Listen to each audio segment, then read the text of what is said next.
শুধু সকাল বিকাল দুই বেলা যদি আমার খাবারের বন্দোবস্ত হয়, আমি আর নবীর লক ছাড়ি না।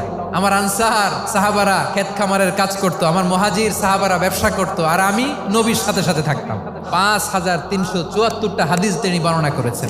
সবচেয়ে বেশি হাদিস বর্ণনাকারী সাহাবী আবু হুরায়রা রাদিয়াল্লাহু তাআলা। বিড়ালের বাবা কি করতেন? খালি হাদিস মুখস্থ করতেন। হাদিস প্রিজার্ভেশনের কাজে বিশ্বনবী ওনাকে কাজে লাগিয়েছেন। উনি একদিন বলেন, ইয়া রাসূলুল্লাহ আসমাউ মিনকা কাসীরান ফালা আহফাজু। নবী, অনেক কথা শুনি, আমার মনে থাকে না। বিষ্ণু বললেন, তাই তোমার চাদরটা বিছাও। আবু হুরায়রা বিছালেন। বিশ্বনবী হাত বুলায় দিলেন। এরপরে অনেক হাদিস বর্ণনা করলেন। আবু হুরায়রা বলে, তারপর থেকে বিশ্বনবী যাই বর্ণনা করে আমি শুনি আর একটাও বলি না। এখন সুবহানাল্লাহ। বিশ্বনবী ওনাকে নবীর এই যে লক্ষ্য হাদিস প্রিজার্ভেশনের এই দায়িত্ব দিয়েছেন সাইয়েদনা আবু হুরায়রা রাদিয়াল্লাহু তাআলা আনহুকে। আপনারা কি খেয়াল করেছেন কত বড় চৌকস ট্যালেন্ট হান্টার ছিল আমার নবী? এক একজনের এক এক ট্যালেন্ট, এক একজনকে এক এক দায়িত্ব দিয়েছেন, এক একজনের প্রতিভাকে এক একভাবে বিকশিত হওয়ার সুযোগ দিয়েছেন। আওয়াজ করে বলেন ঠিক কি না?